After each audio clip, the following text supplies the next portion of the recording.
And, I'll age myself only by saying that I graduated college with a degree in business and marketing and got in my brand new Vegas station Wow. wagon.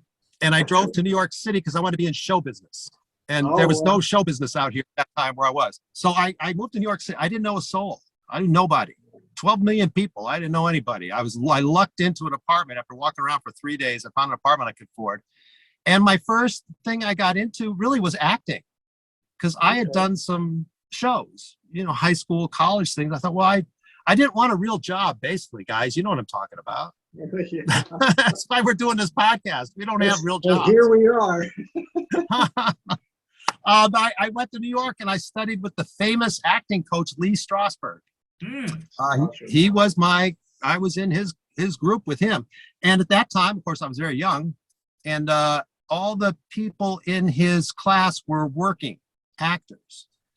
They were doing Broadway. They were doing feature films, commercials, and it kind of took me under their wings, which was real nice. So that's why I started learning about the business.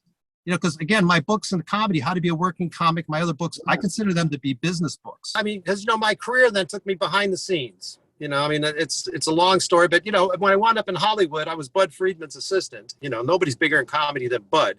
Wow. And Improv, yeah. Yeah, and then the Hollywood Improv, and before that, I was the manager and talent booker for the New York Improv, the original one. And so and again, I always say I'm a behind the scenes guy. Now I do, all these stories I have, I do. Like last night, I did a presentation. I talk to corporate events. I do book presentations. I'm on stage a lot, and I enjoy that part of it. But when it came to the comedy thing, I was really behind the scenes. So I moved to Cleveland, where I'm from originally. I came back to start my own business, and a lot of some family stuff was going on. I had to come back, and but I always thought I'd go back to Hollywood. It was just like, even Bud says the door's always open for you to come back. I said, give me like a few months. Well, I never came back. It's what happens when you get married and have 2 kids. But the only people I knew out here, because I was gone for almost 20 years, were the headlining comedians when they would come around. So it'd be like, the Cleveland Improv. We have another club out here called Hilarities, very big. And I played so there. You played there? Okay. Yeah, it's a beautiful club. Yeah. And we were talking earlier before we went on the air, like say about Bobby Collins, who's a friend of mine. And but all the, Jeff Foxworthy, Drew Carey, I could go on and on. They were people I knew from Hollywood. So when they played Cleveland, I didn't know anybody else. So I go to the club and I go backstage. I hang around the green room. I'm talking with those guys. And the local comics kept going, who's that guy? Pointing at me, who's he? And the comics would say, well, that's Dave Schwensen. He booked Evening at the Improv, the TV show. He was Bud's assistant and everything. So they started coming up and asking me all these questions about how do I get on television? How do I get an agent? What does a manager do?